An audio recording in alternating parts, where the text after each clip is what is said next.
Okay, class, I wanted to do another video that highlights the use of the list in terms of holding data. It's the next topic that we'll be dealing with as far as Python syntax. And we've mentioned this before, but just as a refresher,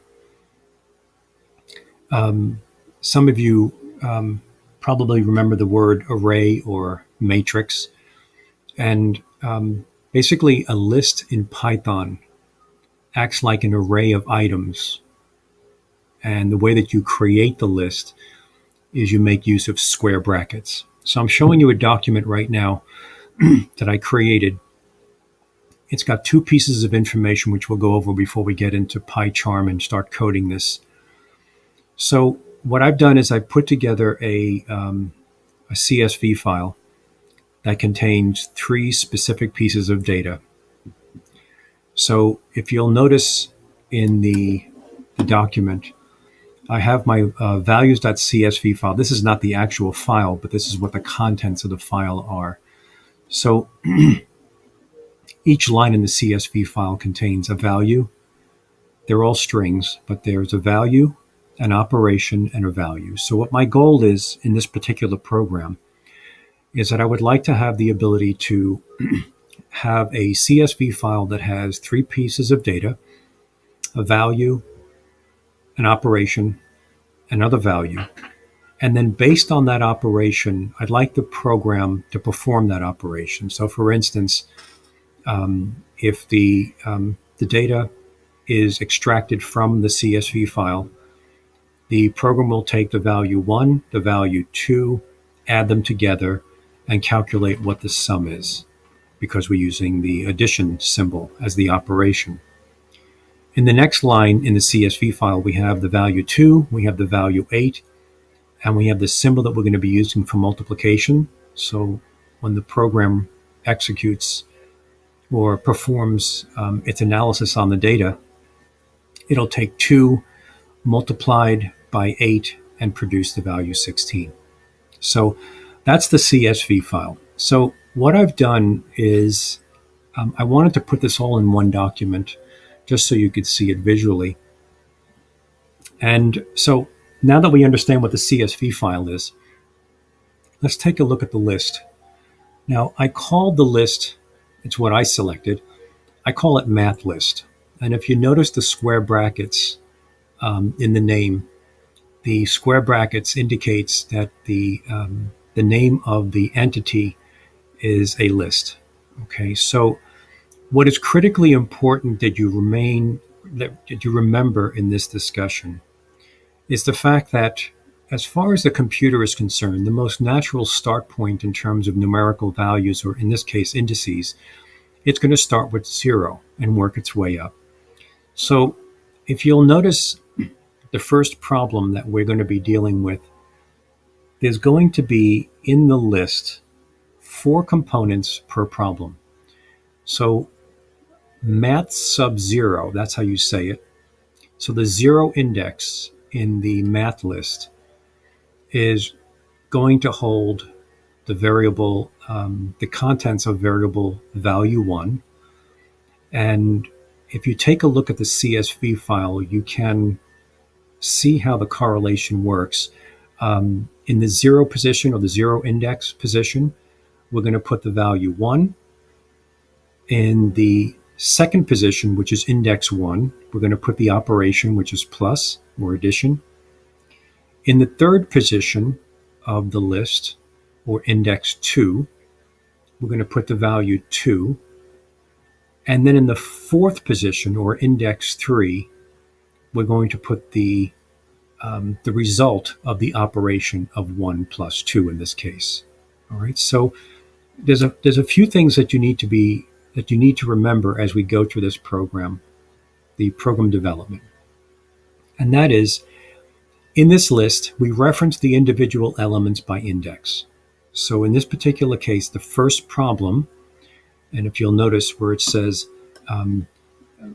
problem index 0. So the problem is problem 0, but in our minds, we look at this as the first problem. So the first problem in this evaluation is going to be taking up index position or index elements 0 through 3. The second problem in our set, which is the second problem in the CSV file, is going to take up positions 4 through 7, or element index 4 through 7. So math list sub 4 is value 1 of problem 2. Math list sub 5 is the operation of problem 2. Math list sub 6, or the sixth index element, is going to have the second value, value 2. And math list sub 7, or the seventh index in the list, is going to hold the result. And that result is the multiplication of 2 and 8, which is 16. All right. So you got to keep a few things in your mind. In essence, what we're looking at is a list of values, or an array of values, or an array of items. Now, the one thing also to remember as far as lists are concerned, lists are mutable, which means they can change. And there's a little bit of a different way that we're going to be entering data into the array. And we're going to go through that in the Python syntax. But you have to know the foundational principles, or the foundational component of the data we're working with, which is the CSV data file, which means we have to open the data file for reading. And then once we have the data that we want to use, we have to know and understand how to actually get the data into the list. And it's not just simply using an assignment operator. We'll see what that is. But what is also very important to remember is the list indexing typically starts with index 0 and works its way up.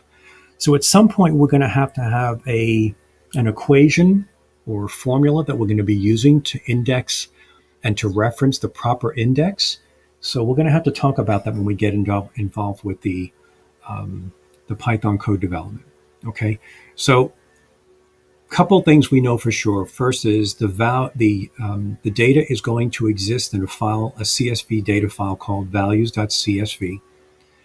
And then we're also going to be making use of we're going to create a list called math list. And then we'll see how it works. We're going to be doing it based on functions, so I can show you how to pass the data in. We talked about this with functions. Typically, when you're dealing with a Python function, I was very careful to say that when you're dealing with the return statement, you can return data back to the calling routine, but you can only return one entity, one item. Now, I was very careful in the wording because historically, before we got involved with lists, the only thing that we knew to return were things like variables, a file object name, the result of an equation. But there are times when you want to return multiple values back to the calling routine. And one of the ways that we can do that is using a list in Python.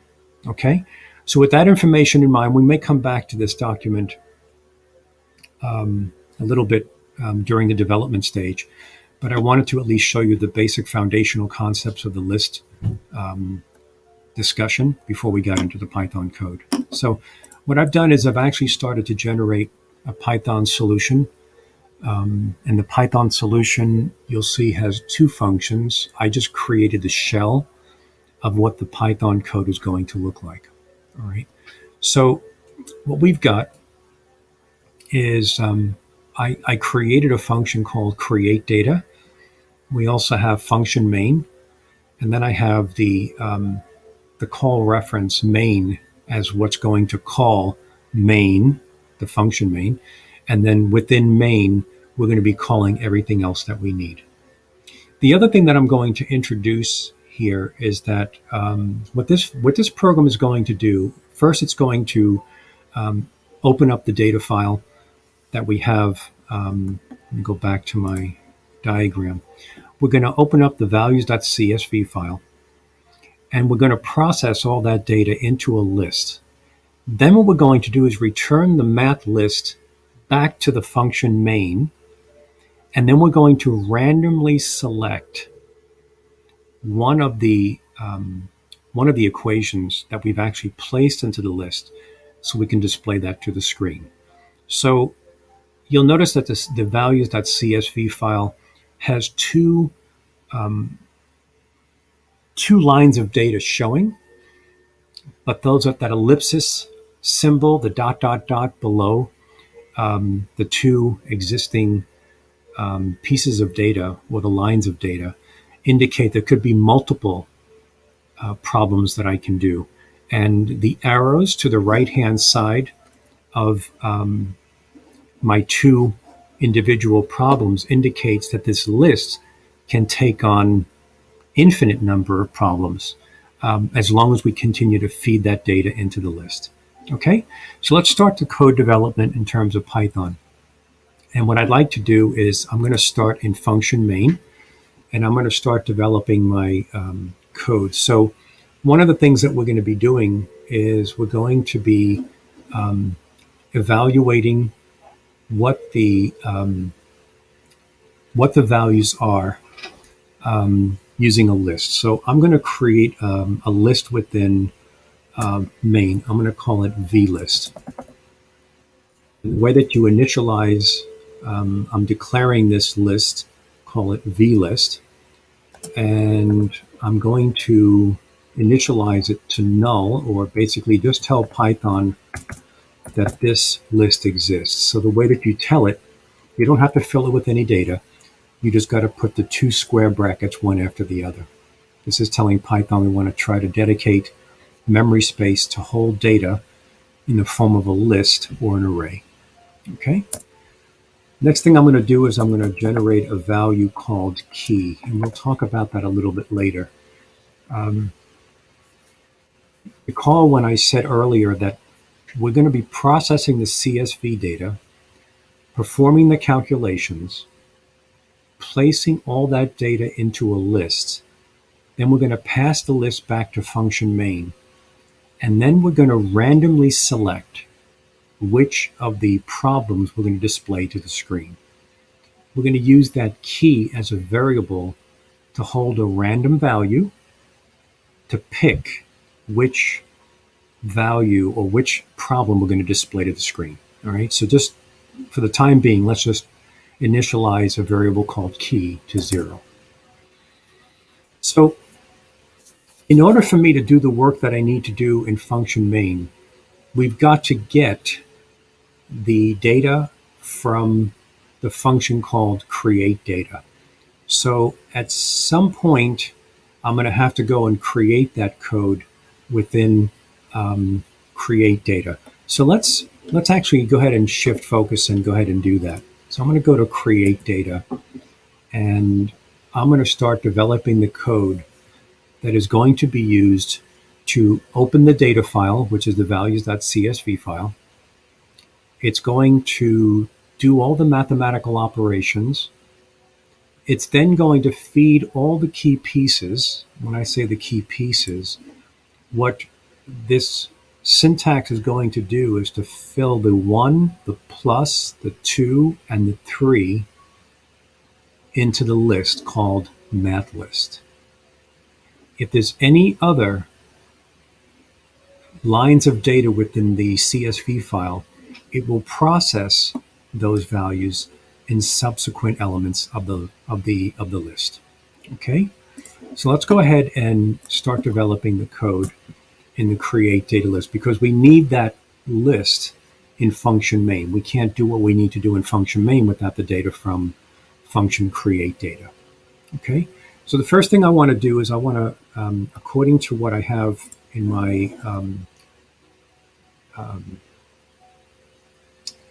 my map, if you will, is we're going to be using a list called math list. So let me come into PyCharm and declare and initialize math list as a list. So that's the first thing we're going to do. Next thing is I'm just going to continue coding, and then I can talk about it, and then I can actually go through and I'll do some commenting. I'll finish all the commenting a little bit later on, but I'll put some comments in here. So we're going to open the values.csv file for processing. What that requires is values file. We need a file object name is equal to open. We've done this before. The name of the file is values.csv.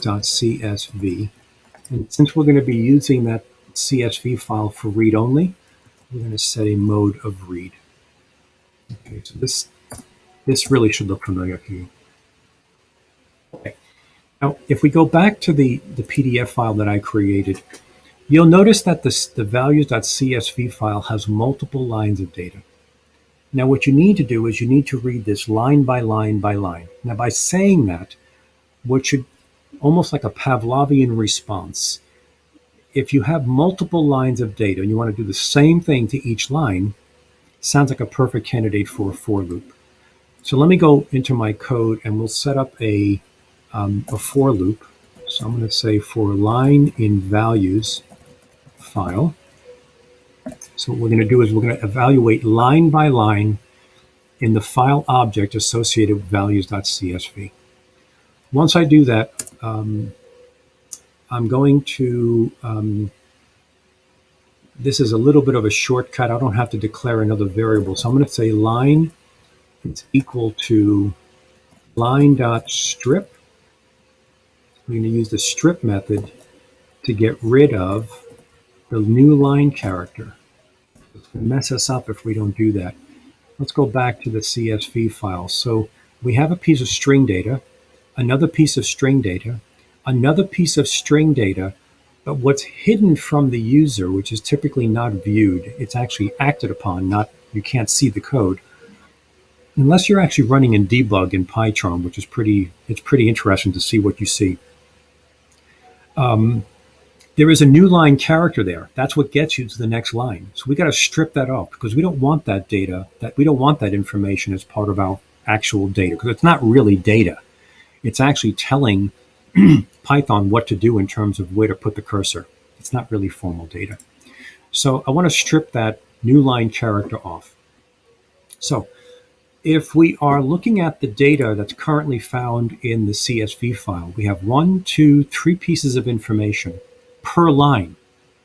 And you recall how to actually evaluate that to 3 different variables? What should come to mind is actually using the split method. So one of the things, let me go back to the PDF file. I have 3 variables, value 1, operation, and value 2.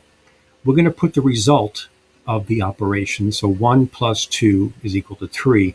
Using the variable result will hold the result of the mathematical calculation, okay? So in my Python code, I'm going to have value 1, operation, value 2 is equal to line dot split, and we're going to look for a comma as our means of parsing. So if you take a look at the CSV file, notice that there's no spaces anywhere in this line of data. We're basically going to parse between the individual data components using the comma. That's typically what the definition of a CSV file is, comma-separated value. So a typical application that would be used to create the CSV file is Microsoft Excel. If you save the data file or your work that you have in Microsoft Excel as a CSV file, Excel will take the responsibility of taking the value in each individual cell, place it into the CSV file, and separate the individual cell data by a comma. That's what makes it a CSV file. So in PyCharm, I've actually created the syntax that when I read that data by line and I strip off the new line character, I'm going to separate the individual pieces of data by variable using the split method. Okay.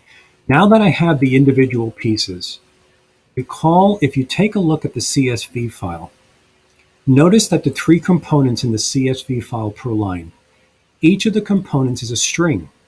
You can't add strings. So a couple things we have to talk about. One is, if we're dealing with the numerical values, we have to typecast the values as integer.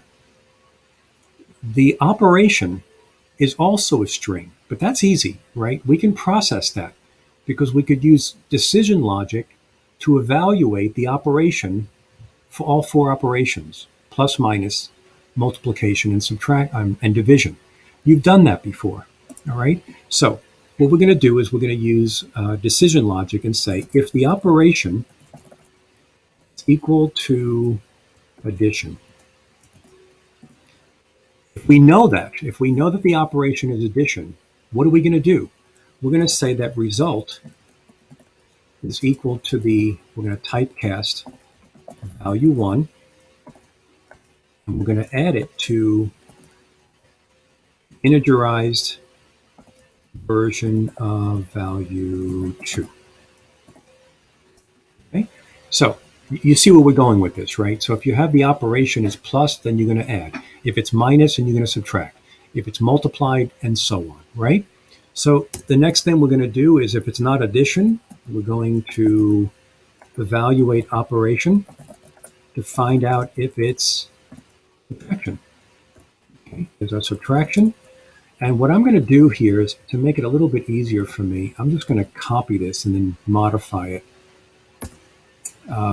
multiple times. So LF operation is equal to asterisk, which is going to symbol we're going to be using for multiplication. Not going to be, we have a multiplication. We also have to change this here to subtraction. And then if it's not that, we're just going to have else logic and say result. Oh, I can just paste it, right? So put that in. And okay. Now, some questions that might be coming up and saying, well, what happens if the user doesn't type in the right operation? Well, the user isn't typing an operation, are they? What's happening is we're getting that data from a CSV file. Okay, in the CSV file, it's really going to be incumbent upon whoever or whatever created that data file to make sure that the only symbols that are in there are going to be the 4 symbols plus, minus, subtract, multiplication, and division. Okay, now if you wanted to, you could add logic in here so that if the person did not enter, or if the data that came over from the data file was not correct, you could query the user, or you could terminate the program because the data wasn't processed correctly. But I'm just going to assume that the 4 symbols that are allowed are going to be the ones that are going to be in that data file. Okay? I'm basically writing this code based on assumptions. Okay, so our logic to process the operations and to do the mathematics based on the values that were processed by the CSV file is done. So the few things that we know for sure now. We know value 1, we know value 2, we know operation. We also know the result. We know exactly what we need to do to create the list by index, and we can start building that now. So we're going to have the first position is going to be value 1, operation, value 2, result. There's nothing special about the positioning. If you feel like you want to put in value 1, value 2, operation, result, or value 1, value 2, result, operation, that's fine. You just got to make sure that when you get back to function main, you know exactly which index corresponds to which piece of data. If you don't, you're going to have some surprises, okay? So let's go ahead and put the syntax in Python to start adding the values to the individual indices of the lists. Now, this is something that was referenced in the lecture material in the lesson for week 4, but I'm going to implement it here. We're going to be using something referred to as the append method. Okay, so the way that the append method works is we have to give Python the list name, which is math list. It's what we declared up at line 8 of the code, math list. And then we tack on the append method. And what we're going to do is we're going to say, okay, what do you want to appear in the list? Now, because we declared the list at the top of the function. Okay. The very first location by default is going to be index 0. We haven't done anything with the list yet. So as soon as you start referencing this information, you start putting information in, it's going to start at 0. It's going to assume you want to start at 0. If you do not want to start at 0, there is a way to tell Python, I don't want to start at 0. I want you to put this information in element number 4. You can do that. But because we're doing this all in a sequence, we're going to be reading line by line. We're going to be entering the data in index by index. We don't have to get too sophisticated. So I want to try to keep it simple. So the first thing we want to do, according to what I have in my flow chart, or my mapping, if you will, it says that value 1 from problem 1 is going to include value 1, then the operation, then value 2, then result. Okay, so let's just take this one at a time. So the first thing you want to do is make sure that we have a numerical version of value 1. So here we go. Int of value 1. Spell it right would help. Okay, and that's it. You can get some space going in here. That's the first piece. Now, the next piece, according to what I have here, that's value 1, then operation, value 2, result. Now, I want, if you notice the data the way that it appears, numerical value, string, numerical value, numerical value. So we've just entered value 1 as a value into MathList, the list, in index 0, because it starts at 0. Then we're going to put a string in. Then we're going to put a numerical value. And, excuse me, result is already a numerical value, so we really don't have to integerize that. Okay? So let's go ahead and take care of that. MathList, if you follow exactly how it's done, including case, append operation. Then MathList, append integer version of value 2. And then the last one we have to deal with is MathList.append result. Now, the reason we don't have to integerize it is because it's already an integer. When we did the mathematical calculation here, we took an integer, divided it by an integer. This is going to be an integer. Or it may be a float, depending on what operation is going to be done here, but Python will take care of that. Okay? As a matter of fact, what we really should have done here was we should have result is equal to 0. I'm going to just declare it and initialize it. And technically, we could do a value 1 is equal to value 2 is equal to result, which is equal to 0. So this way we've really initialized everything in terms of making sure everything stays okay. So that's really it. So the only thing that we have left to do is we've got to close the file. Now the file object name that we're using in the create data function is values file.close, close, and then we want to send back to function main the list that has all the data. So I'm going to go ahead and put that in. So math list. Okay. Python will take care of the details in terms of making sure it gets back to function, or gets passed back to function main. And we're going to actually assign it to vlist in function main, but we'll see that in a moment. So let's just take it from the top so you can see how this function is going to work. When create data is called, there are no parameters being sent in. We're not going to send any arguments. There's no parameters. We're going to do all the work within function create list. We initialize a list variable called MathList.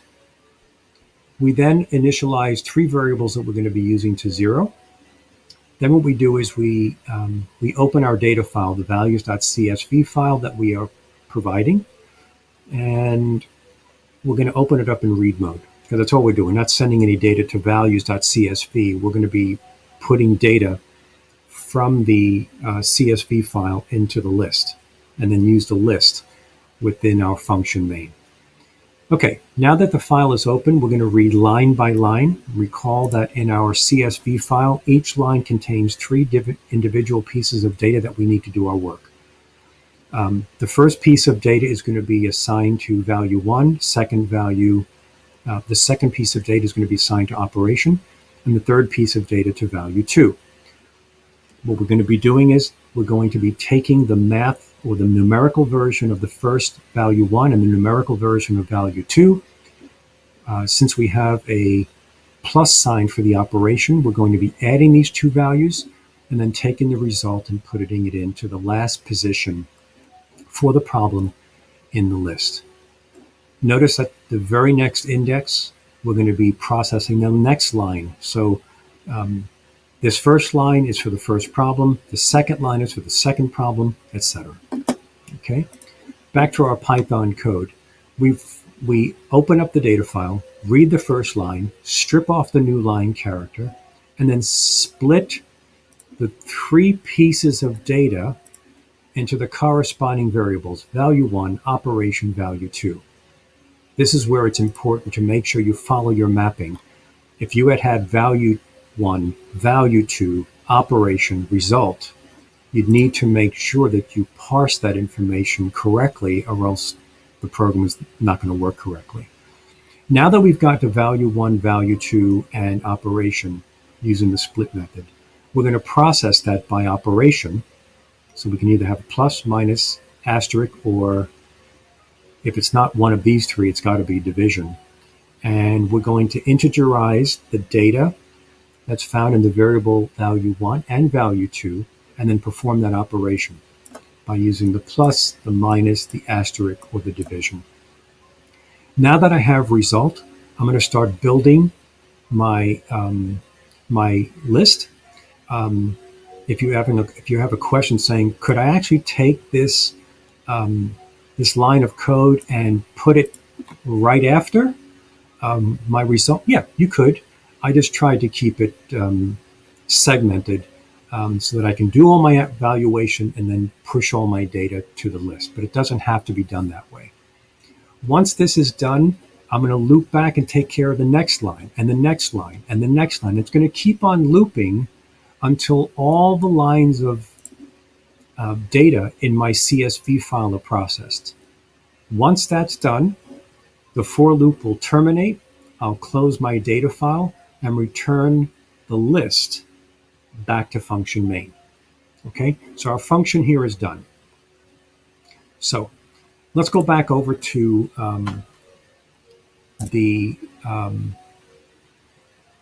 in function main, and let's pick up there what we need to do.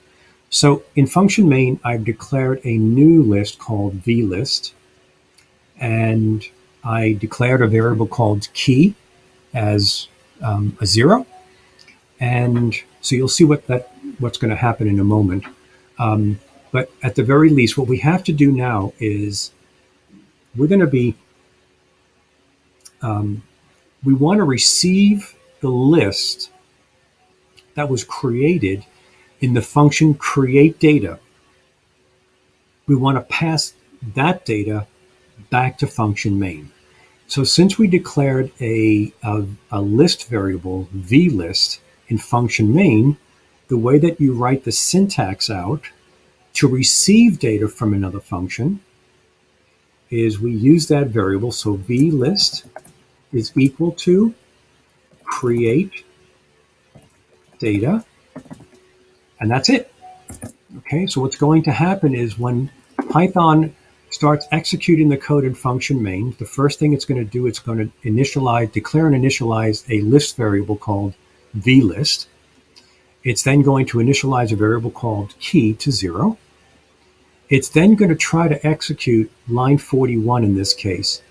It's going to say vlist is equal to, and it's like, oh, wait a minute, we can't do this yet So what's going to happen, it's going to temporarily suspend execution of function main, redirect the pointer of the program to create data, go through the process of creating a list, pass the list back to function main, and assign it to vlist. Now, once vlist completely, when it finishes executing, function main will have all the data that was created in mathlist assigned to the variable, the list variable vlist. Okay? Now, we're done with that part. Now, one of the things that I want to go back to the PDF file and take a look at. If you notice that I currently have this mapping shows we have 1, 2, 3, 4, 5, 6, 7, 8 elements in the math list populated with data. 4 for problem 1, 4 for problem 2. I think you can follow logically that every 4 elements in the math list represents a problem. Every 4 elements in the math list is a problem. So these 4 elements are for the first problem. These 4 elements are for the second problem, etc., etc., etc. So I need that information because we have to start thinking about developing some sort of an equation, some sort of a mathematical reference, so that we can point and display the types of data that exist. For instance, in problem number 1, I want to output index 0, 1, 2, and 3. But if I wanted to output this problem, I can't put out the information from index or index 0, 1, 2, and 3. For problem number 2, I want to put out 4, 5, 6, and 7, or the data found in index 4, 5, 6, and 7. So that's why I have this 0 and 1. So problem index 0, which is really problem 1, uses index 0, 1, 2, and 3. Problem index 1, which is really problem 2, uses indexes 4, 5, 6, and 7 in the list. Okay? So I understand that may be a little bit abstract right now. Let's go back to the Python code so you can see where I'm going with this. Now, we said before that every 4 indices represents a single problem. That means that if my CSV file only had 2 lines of data that we're going to process with our create data program, or the create data function, that would technically represent 2 problems. And the way we got there is we took the total number of indices that are in our list, in this case, 8, 1, 2, 3, 4, 5, 6, 7, 8, divide by the number of indices per problem, which is 4. If we take total indices, 8, divided by 4, you get the number 2. Okay? So let's go ahead and take a look and see how we can create that, the number of problems. So I'm going to use a variable called problem set. These are just nothing special about problem set. As a matter of fact, if I'm using it up there, I'm going to initialize it. Problem set is equal to 0. So we're going to try to calculate the number of problems in the CSV file. We said before that if we know how many indices are in our list that we're using, we can calculate the number of problems.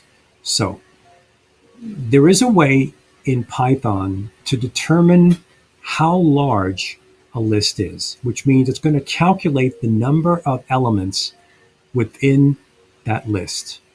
Okay, so the length function in Python allows you to do that. So if I use the length function, which is len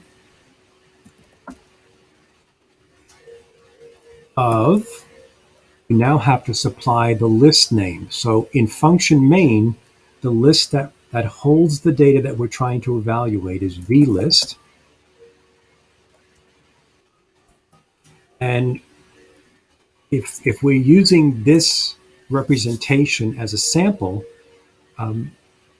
determining the length of the list would return the value 8, because in this case we have 2 problems, 4 pieces of data per problem for a total of 8.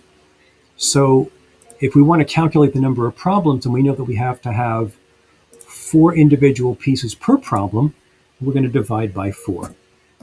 And what that's going to do is going to generate the total number of problems in our list.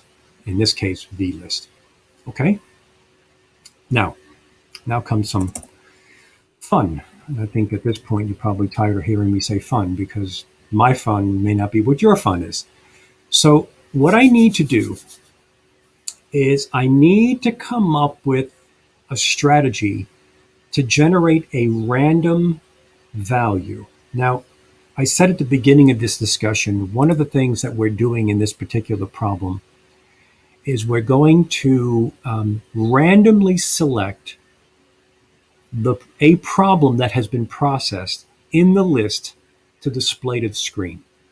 Perhaps what we can do is we can display a random problem in a list to ask the user, do this problem and see if you get it right.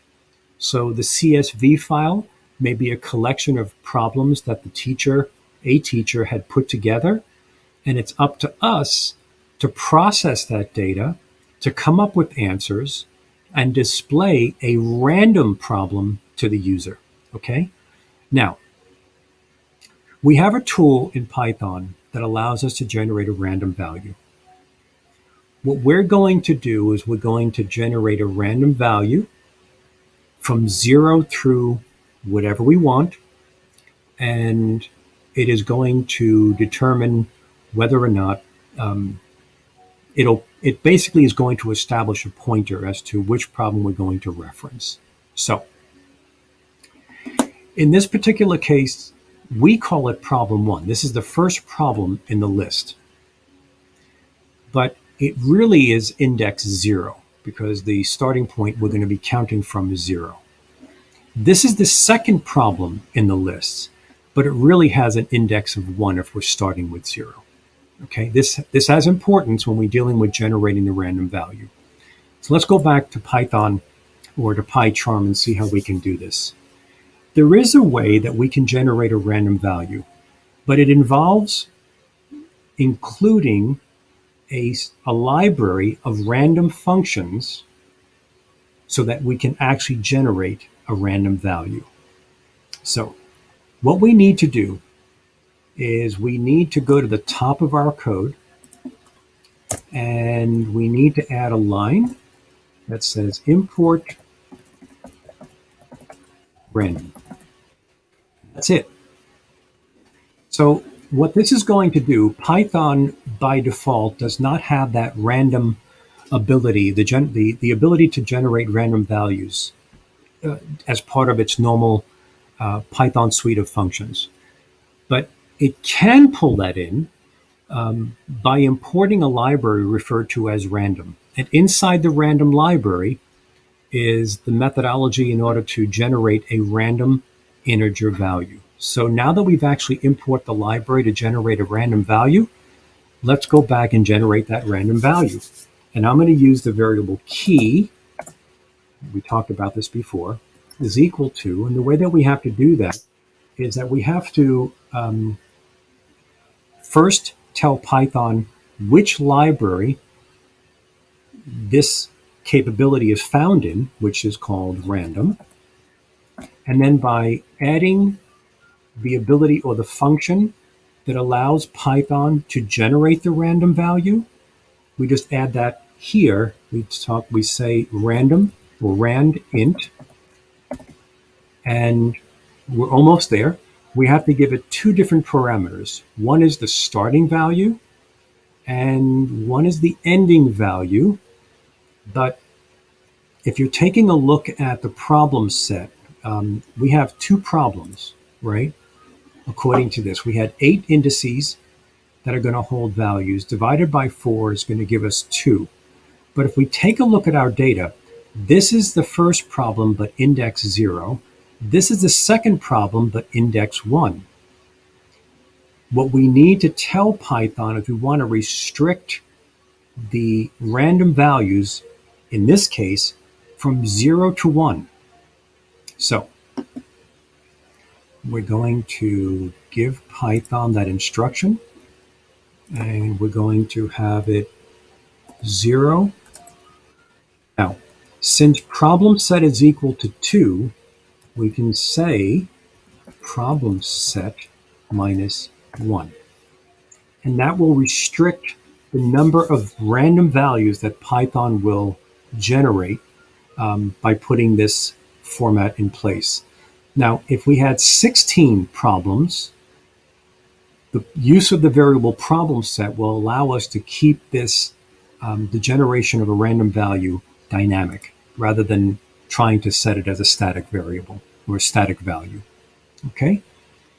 Now that we've got it taken care of, we've generated a random value, I'm going to go ahead and output a label, and it's going to say random problem number colon and key plus 1. Now, remember before when we were talking about the way this is laid out, this is really the first problem, but it's index 0. This is really the second problem, but it's index 1. So if we go back to our Python code, the only two options we're going to have here that we can do is when Python executes this line of code, the only two possible values we can have are 0 and 1. In this particular example, using only 2 problems in the set. 0 and 1 are the only random values we can have. And that gives you the opportunity. This is the first problem, but it's under index 0, and the second problem under index 1. So we have our built-in method that we can say key plus 1. If the key was evaluated to 0, it would output 1. If key was evaluated to 1, it would output 2. Exactly what we're looking for. Problem 1, problem 2. Key is not, that's the data. Key is not changing by putting in key plus 1. It's just displaying key value plus 1. Okay? So you'll see all this work, and we'll go through this in debug after this code is done. But let's just finish this off. And the only thing that we really have left to do is to output the data in the vlist list. So let's start off with the print function. And recall what I said before, is that if in fact the random value that's generated by Python is key is equal to 0, if we establish that, we have to put out the information from the vlist list from 0 through 3. If key is equal to 1, we have to output the information in the vlist list from index 4 through 7. So let's take a look and see how we can do that. So piece by piece, vlist, and then we now have to use square brackets because we're dealing with list terminology. Now, this is probably the biggest source of error when dealing with lists for the first time. You've been so used to using parentheses when dealing with functions, oftentimes people mistakenly put parentheses in for the square brackets. But it's just a matter of experience that you have to maintain understanding of which type of a data that you're trying to output to the screen or make use of. So what is the index? If it was zero, if the random value that was created was zero, you'd want to put out 0, 1, 2, and 3. Let's see if there's anything in this Python code that would allow us to put out 0, 1, 2, or 3. So if key was 0, I can really put key here, right? Because that would say vlist sub 0. But what happens if key was equal to 1? If key was equal to 1, like we have here, we would like to output index 4, 5, 6, and 7. But if you look at the Python code, if key is equal to 1, it's going to try to display vlist sub 1. We don't want it to put out vlist sub 1 because vlist sub 1 is the operation from this problem. We really want it to put out 4, 5, 6, and 7. So one way that we can do that is we can try to do this. Key times 4. Now, if key is equal to 0, so let's say focused on one problem. If key is equal to 0, we would like to start and output vlist sub 0. Will this work? Okay, so if it's equal to 0, 0 times 4 is 0. So it would actually display vlist sub 0. Great, that works. Let's see how we can move forward.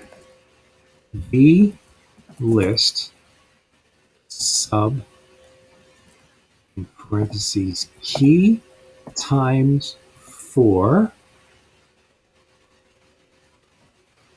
I actually was supposed to put a parentheses here. Parentheses, key times 4 plus 1.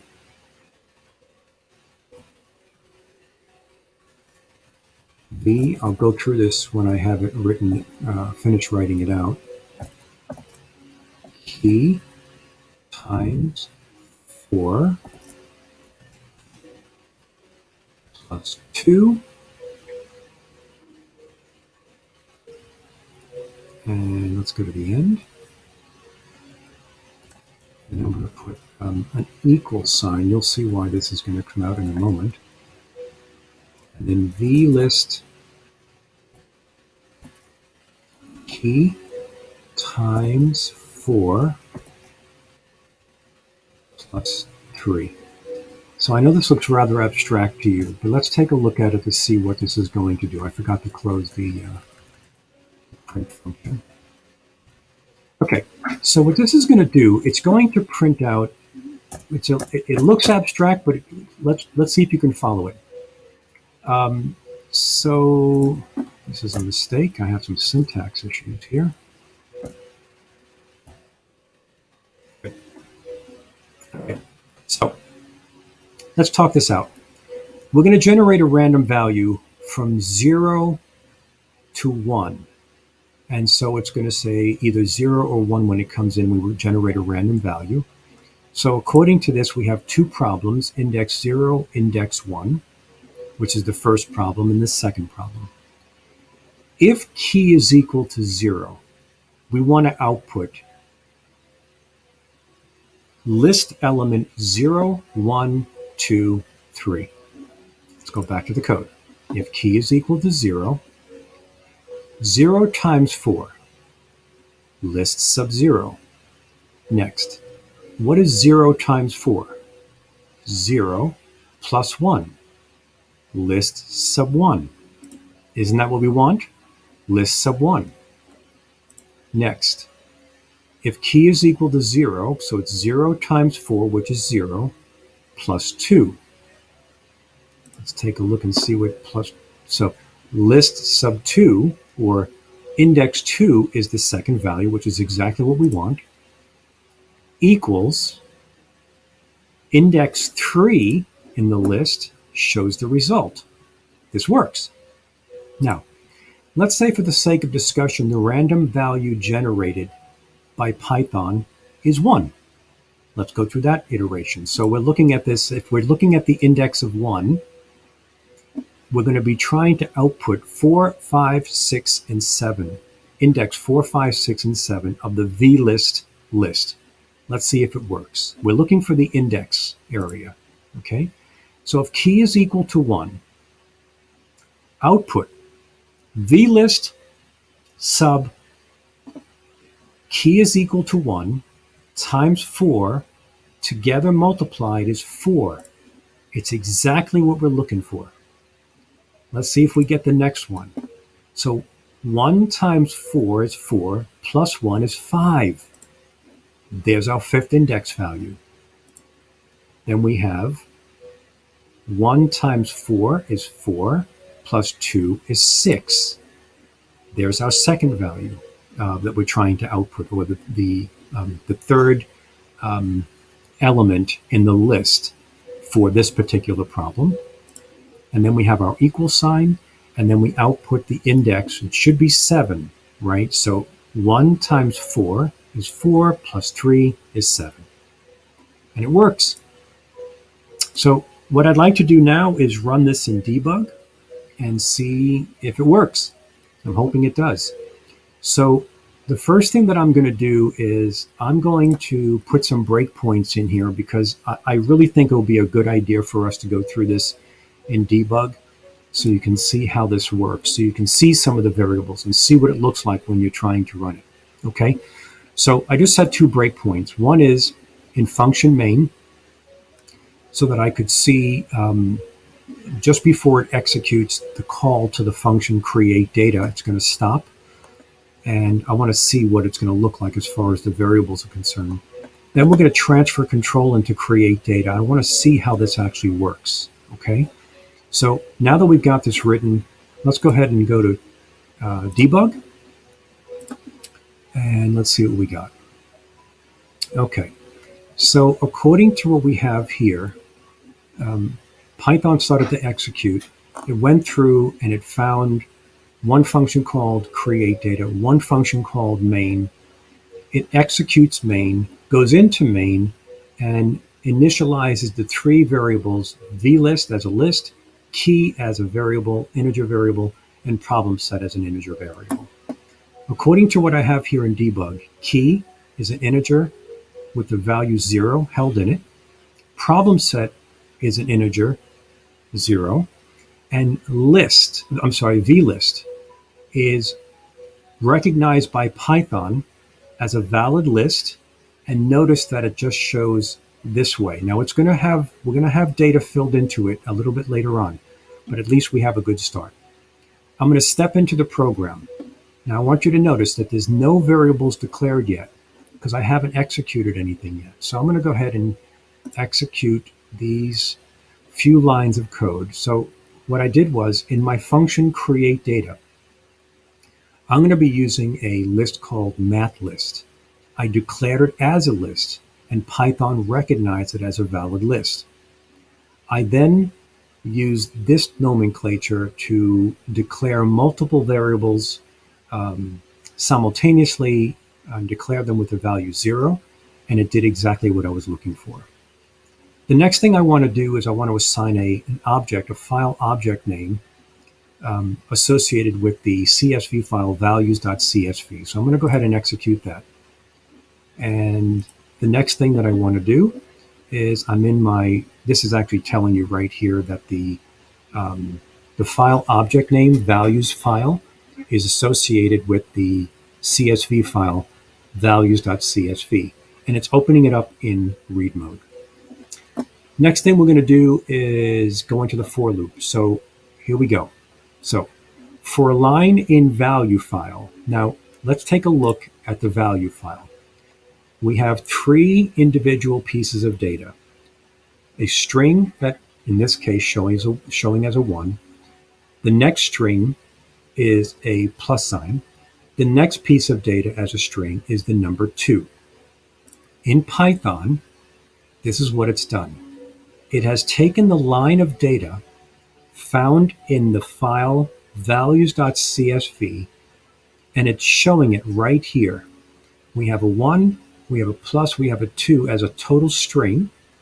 And then what we're going to do is we're going to strip off. Notice that little \n. This is not something that you typically see when you're just looking at data as a data file. As a matter of fact, this is the same data file in Notepad, which is a text editor. And you'll notice you'll see the 1, you'll see the plus, you'll see the 2. You don't see a \n. You don't see it. It's not supposed to be seen. It's functional. It's not really data.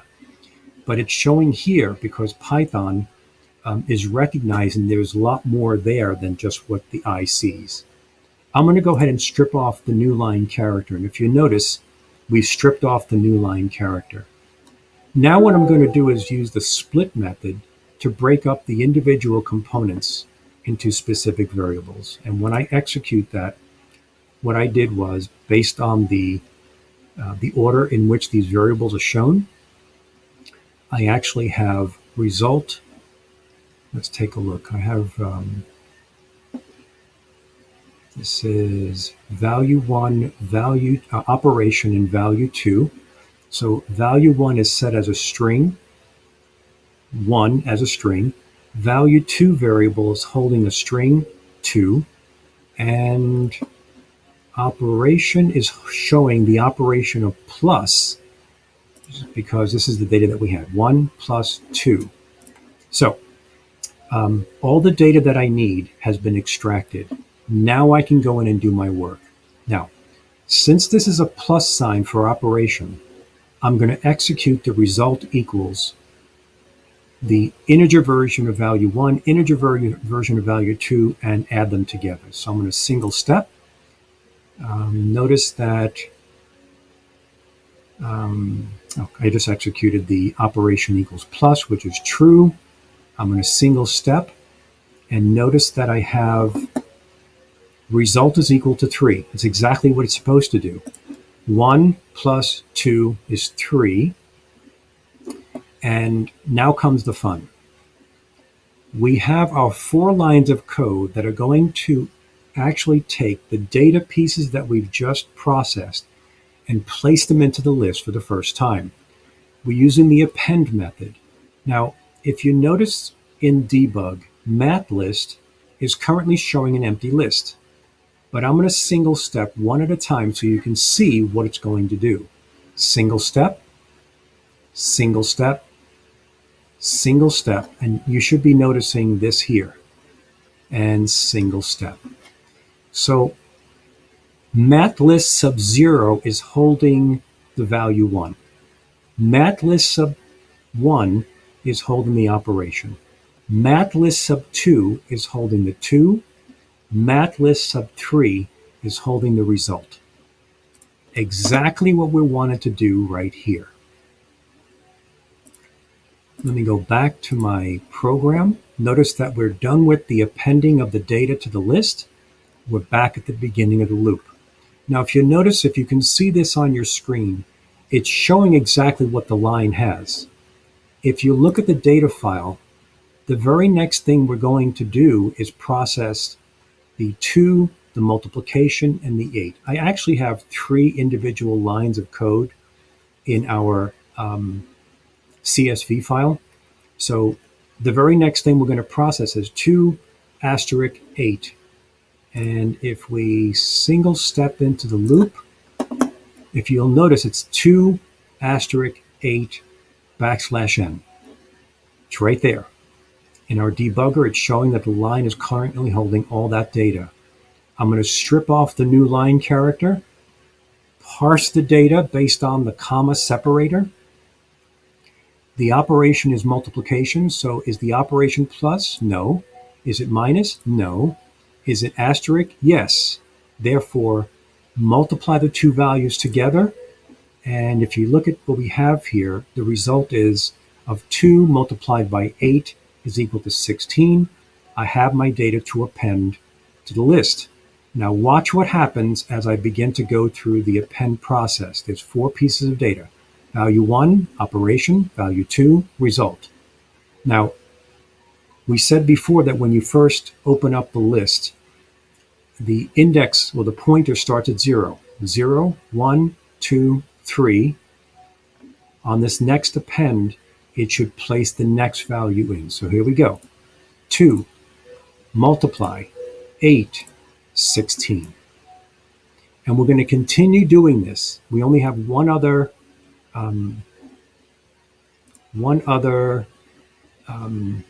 line of data in our data file. So let's go ahead and process that, and then we'll continue on. So I'm going to go ahead and single step a little bit quicker.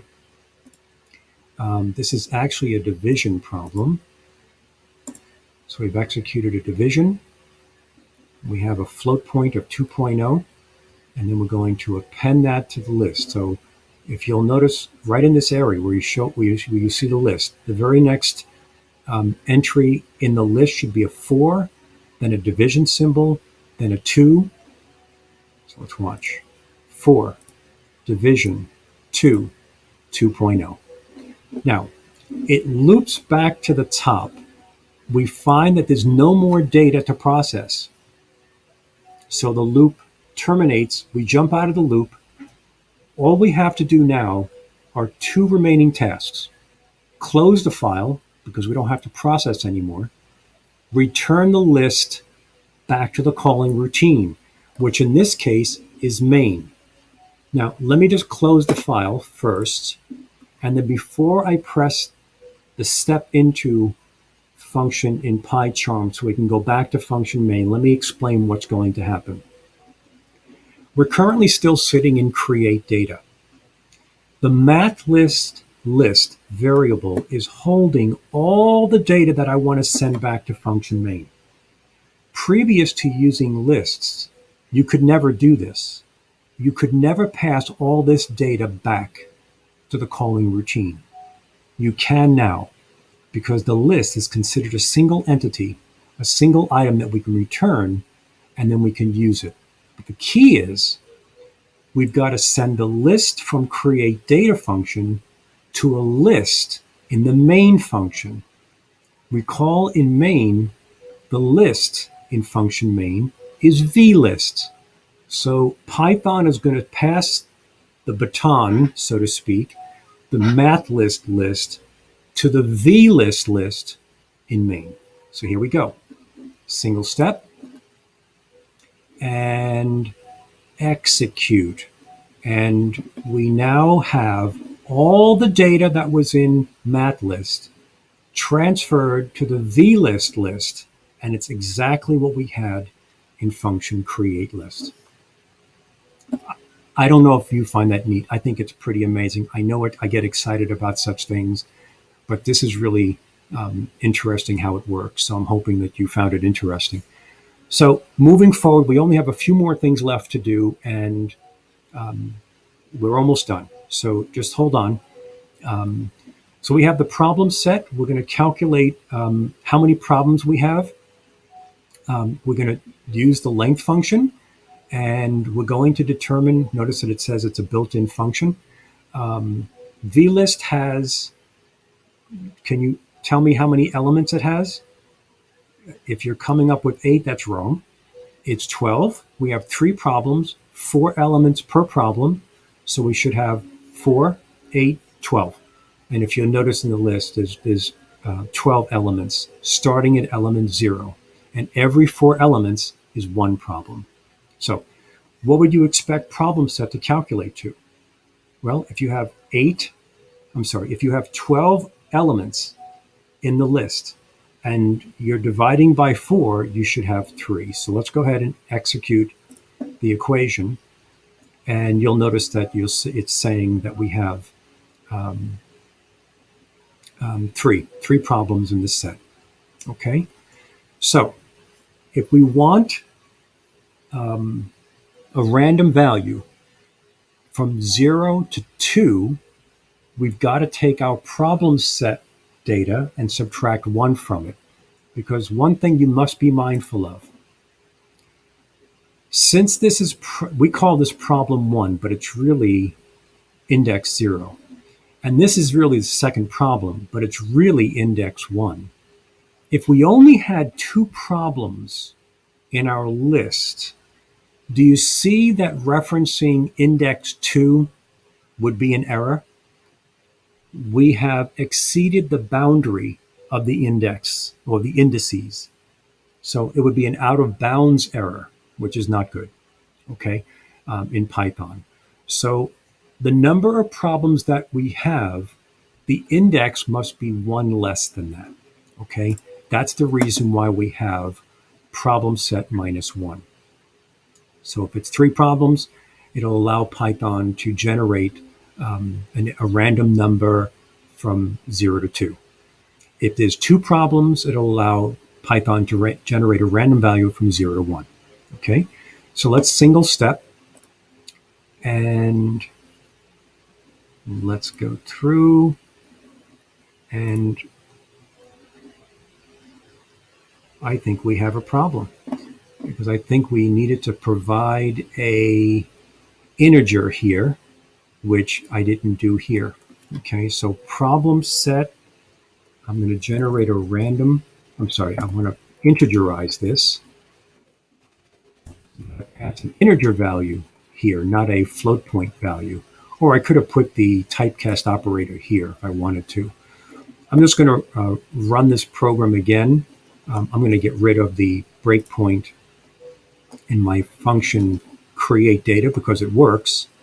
I'm just going to go ahead and put a breakpoint at the problem set calculation and make sure that my data is accurate as an integer once I return. So I'm going to go ahead and run the program again because there was an error, and we're done.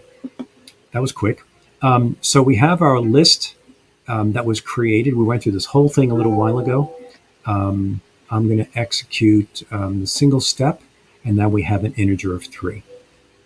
So I'm going to go ahead and generate what we need to. And let's see what we got. I actually ran through it. It actually ran through. Oh, that's what I did not have a breakpoint set. So once it calculated problem set, it just ran. And I wasn't able to see what had happened. So let me just run it one more time. This is what you do in program development. You're constantly running and rerunning and rerunning and rerunning. So here we are at the breakpoint. We're going to calculate problem set. So if we have 3 individual problems, we should return the value 3. Let's see what we got. We have 3 problems. We're going to generate a random value. And let's go ahead and put a breakpoint there. I'm going to single step. Okay, so the random value that was generated was 1. Now, if we have 3 problems, if we had 3 problems, it would be problem index 0, 1, if it was 3 problems, 0, 1, and 2. So this is showing us that the random value that was generated was 1. That means that we're actually pointing to problem number 2. So what should be outputting to the screen is 2 times 8 is 16. Let's take a look and see if this works. So we're going to first output this heading. So let's go ahead and do that. Let's take a look at the console.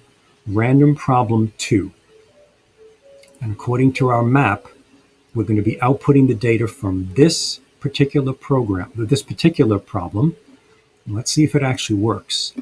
So the very next thing that I have to do, if key is equal to 1, 1 times 4 is 4, 4 plus 1 is 5, 4 plus 2 is 6, 4 plus 3 is 7. So it's going to output 4, 5, 6, 7, or the list indices 4, 5, 6, and 7, and whatever data is being held in those elements. So let's go ahead and try to output it and see if it goes. Little drum roll. There it is. So 2 times 8 is 16 is what we're outputting. That was a random select. I'm going to do this one more time. That was a random selection of that problem. I'm going to run the program again. And let's see if we get a different problem being displayed. Notice that I have a breakpoint set here. So what's going to happen is that it's not going to print out the equation. I just want to see if the random generator is working. So I'm going to go ahead and debug it. Oh, look, we have a different key. Remember we said before that since we have 3 lines of data, this is problem 0, this is problem 1, this is problem 2. So what should come out is 4 divided by 2. Let's see if this works. So it's outputting problem 3, which makes sense because that's the 3rd problem. And then I'm going to single step. 4 divided by 2 is equal to 2. Exactly what we needed to do. It's all coming from the list based on the individual index elements. Let me run it again. Let's see what we got. Same problem is going to come out because the key is equal to 2. It's a random number generator. The more problems you have, the higher the probability you're going to get a mix of problems. So let me go ahead and output that. Same problem. This time what I'm going to do is I'm going to take the breakpoint away because it is obviously working. Let me try this problem just running it and see what it does. Problem 3, problem 1, problem 1, problem 1, problem 3. Come on, let's get a 2 in there. There you go. Okay. So the random number generator is working based on the random number generator and the way that we calculated a little kind of an equation, which you have to do from time to time in order to determine where you want to point in the list. Remember we said that clusters of 4 data values are for a problem. But since each problem has 4, we have to have a way to start the pointer at 0 or 4 or 8 or 6. That's what we're doing in that equation. Okay? So we went over quite a bit in this particular example. The functions you know how to write. Most of the things that you've done in this syntax, particularly relating to the create data function, you know how to do. Opening up a CSV data file, read it line by line, strip off the new line character, split this based on the parsing element, which is a comma. Once we have that parsed, we're able to use the data in order to extract and get what we need. The only new piece here is actually appending data to a list. And we use the append method in order to do that. The way you do that is you have your list syntax, you append, use the appending method, and then you tell Python, this is what I want to appear in the list. The index is automatically incrementing. And if I would suggest taking a look at the notes that I provided in the list in the list unit in the weekly lesson. So once we got done appending, we close the data file, return the list back to the calling routine, which was function main, and we assign that list through a return to a list we have in function main called vlist. Your list will probably vary. Then we determined how many problems were in the list by measuring or counting in clusters of 4 data pieces. Every chunk of 4 was 1 problem. We were able to determine from the data set that I provided that there were 3 problems in the list, or 3 problems that we had to deal with. We used that value to determine the upper limit for generating a random value. So since we had 3 values or 3 problems, 3 minus 1 is 2, so we have the ability to count 0, 1, or 2. Python will automatically randomize the value based on inclusion of the random library that was included or imported at the top of our code.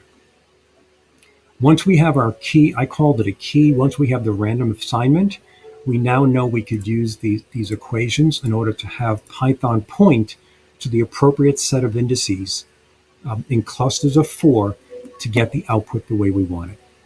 So this was like I said, it was a rather comprehensive solution.